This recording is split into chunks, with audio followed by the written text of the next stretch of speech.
Welcome to the Spirit and Sexuality podcast. I'm your host, Natasha Joy. I'm a spiritualist, tantrika, energy worker, and embodiment and intimacy facilitator and coach. I grew up in Pakistan to Indian parents, heavily conditioned by religious and social taboos. I learned to break free from social pressures and conditioning, and I want to inspire you to do the same. This podcast is about sacred sexuality, human relationships, manifestation, sex magic, empowerment, creating and living a life by your design. Our experiences and what happens to us doesn't define us. We create our reality all the time. So join me as we create an empowered life. Greetings, beautiful souls, and welcome to another episode of Spirit and Sexuality. In the previous 2 episodes, we've been talking about sexual assault and trauma, where I shared my own story and my guest Jami shared his. And since then, I've had quite a few people reach out to me and tell me that they've had similar experiences and they're now ready to talk about it. So it's really good to see that people are opening up and opening up to express themselves. So in the next few episodes or in the future episodes, we'll bring them on and talk about their healing journey. So today I want to do something a bit different because this podcast is certainly not just about sexual trauma. This podcast is to talk about the human spirit and sexuality. And this podcast is to celebrate who we are as spirits, what emotions we feel, how we embody them, and to come back into remembrance of this wholeness. We are, after all, spirits before we became human. And our spirits will live on, even when our physical bodies reach their expiry date. So today, I'm going to talk about forgiveness because it is an essential part of the healing process and the growth we can take from trauma, especially sexual trauma. I've had to do this myself for those that assaulted me in my childhood and in my adult years, and I can tell you it wasn't easy at first. It took a lot of inner work to be able to come to a place where I could forgive the man who sexually abused me when I was 9 years old. When I started energy work over a decade ago after coming to Australia, I discovered that forgiveness is the first step on the path to enlightenment. And why is it the first step to enlightenment, you may ask? Because you cannot grow spiritually if you're carrying unforgiveness in your heart. Forgiveness takes us deep within the emotional layers of our own trauma to uncover the emotions that have been masked by our egos.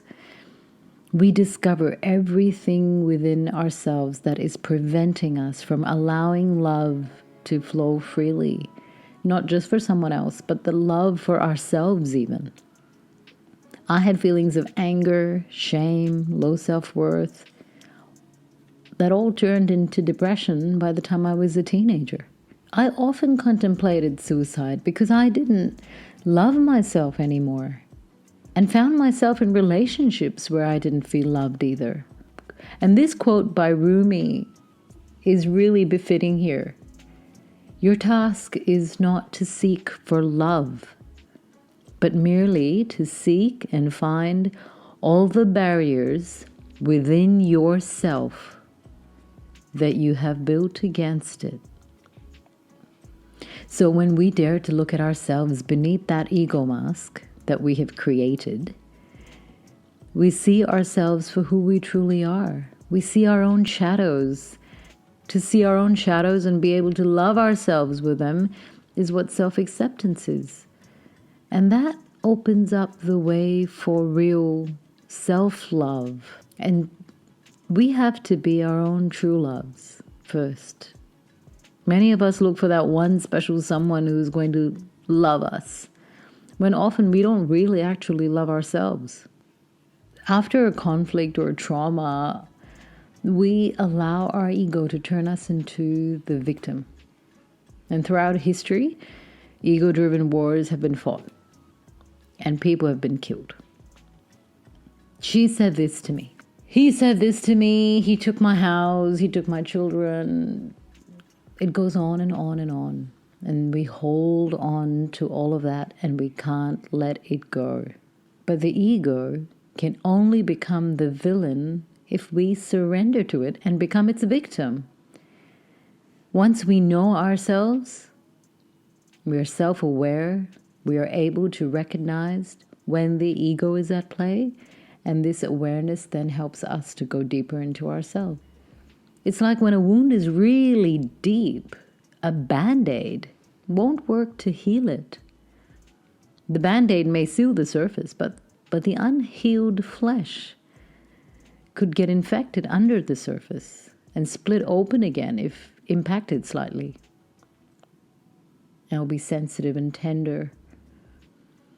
When I decided to forgive the man that assaulted me as a child, I had to look at the hurt, the disappointment, the betrayal, and the anger within myself. It wasn't until I was an adult that I spoke about it to my friends. Some friends told me they had also been assaulted in their childhood. So speaking out about it showed me that I was not alone. The low self-esteem and low self-worth I had felt until then began to fade. I also saw that the assaulter was mentally, emotionally, and spiritually really weak, and perhaps even unwell to sexually assault a 9-year-old. And this is when I was able to feel compassion for him and was able to release my anger and slowly forgive him. It took me a while. It took me a lot. This forgiveness had to be threefold. I forgave him. I had to ask him for his forgiveness for hating him all my life. And though he had died when I had turned 13, I actually asked his spirit for forgiveness. And most importantly, I had to forgive myself for hating me and being angry at myself for what he did to me. And that was a big one as well, because I carried a lot of shame for what he did to me and a lot of low self-worth for what he did to me. And I felt like I was scarred and I wasn't good enough because of what he did to me. And so I had to let all that go and forgive myself and not blame myself. So if each one of us actually just focused on healing ourselves, we would find very little time or space to judge people around us. And why is all this so important? And why is this forgiveness and all of this important? Since working with energy medicine, I became aware of the interconnection between energy and emotions and the effect and the influence it has on our lives and on our bodies.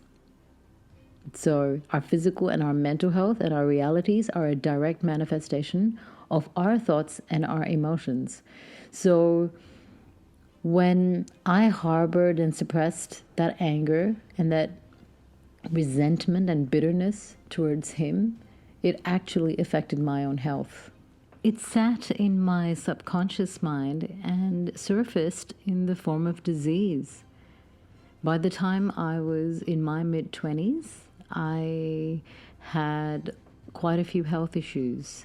I was diagnosed with borderline ulcers, gastroenteritis. I had a lot of digestive issues. My immune system was really, really weak and compromised. I was prescribed medications for life, and I knew then that I had to address medically as well as both biologically as well as spiritually. We hold grudges towards ourselves and we engage in self-harm unconsciously often. Forgiving others can be very difficult, especially when the resentment is deep and old, and we have big stories attached to those feelings of being wronged by the other. When we can get really attached to those stories because we love to play victims and put the blame on the other person. And I've shared earlier, the ego is really good at helping us to do that. Forgiving the man who sexually assaulted me was not a gift I gave him. It was a gift I gave myself to free the energy that was in my body that was focused on hating him and being angry and being bitter and resentful. One of the most powerful tools I've used to deal with forgiveness, I'm going to share with you now. I've also forgiven that film director that assaulted me when I was an adult that I had spoken about in the first episode, because I don't want to be connected to him energetically, and because forgiving him does not mean that what he did was okay. Forgiving him means cutting the energetic cords between us so he can no longer occupy a rent-free space in my head. He's gone. I can move on knowing I've let him go. I had an experience, it's not my life story, but it was definitely a trigger for my own childhood trauma. And it's quite likely that a perpetrator has had childhood abuse or sexual trauma of his own that has not been expressed or, of course, healed. Recently, when I spoke about the podcast episode experience to someone, I felt that anger come up again, and I had to do a self-check to see if there was still unresolved emotions there. I could feel the anger again, and so I did this exercise again. What happens if we don't forgive? Unforgiveness is a spiritual poison. Energetically, we will feel drained from all the hating and being angry at those people. Every time we think of them or they come up in conversation, there's also a sense of hopelessness because somewhere deep inside there is a feeling of heaviness. Like when I was a teenager and depression set in, I continued to stumble and feel anxious in life until this was resolved. These are some of the energetic symptoms. How does unforgiveness show symptoms of disease in our bodies? High blood pressure, hypertension, heart disease, ulcers, sleeplessness, loss of appetite, digestive problems, weakened immune system, shortness of breath. I had many symptoms. I've learned, we can't change what happened when we were kids or teenagers or even what happened to us yesterday. But we can change the way we look at those events today, right now. And that will impact our brains and subsequently our bodies. Like Buddhists and Taoists believe that forgiveness is the giving up of hatred and forgiving the harm done to us by others. This means that if we don't forgive, the harm continues. Christians say, forgive us our sins as we learn to forgive those who sin against us. The Quran also mentions getting rewards from Allah for forgiveness. So forgiveness is really important in many different traditions and philosophies and religions. Even science now has evidence that forgiveness is good for the psychology. So how do we forgive our debtors and those who have done wrong to us? I'm going to share with you one of my favorite tools. To start with, just sit with the intention to forgive both yourself and those that have wronged you. Sit quietly with your thoughts. Make sure that you have no disruptions or disturbances for a little while. And bring awareness to the unforgiveness in your heart. For all the situations in your life, you can remember that you still have some strong ill feelings for. Maybe some resentment, maybe some anger, maybe some guilt. And when those circumstances or instances come to mind, and those people come to mind, see if you have thoughts like, they ruined my life. I can never forgive them. They took so much from me. They hurt me and I still feel that hurt. And it's really these feelings that come up with these memories that you need to bring attention to. And bring attention to the ego self if you feel like you're the victim. in the situation. Keep a pen and paper handy when you're doing the exercise. In fact, I'm going to leave a worksheet of this exercise on my website so you can download it and just have all these different steps handy. And you can also visualize a container which you can use to transmute the energies that you feel. So try this exercise for 1 week. All you have to do is sit in front of the mirror, looking into your eyes, or stand in front of the mirror, looking into your eyes with the intention to be honest to yourself and bringing to mind all those that have hurt you and all those that you have hurt.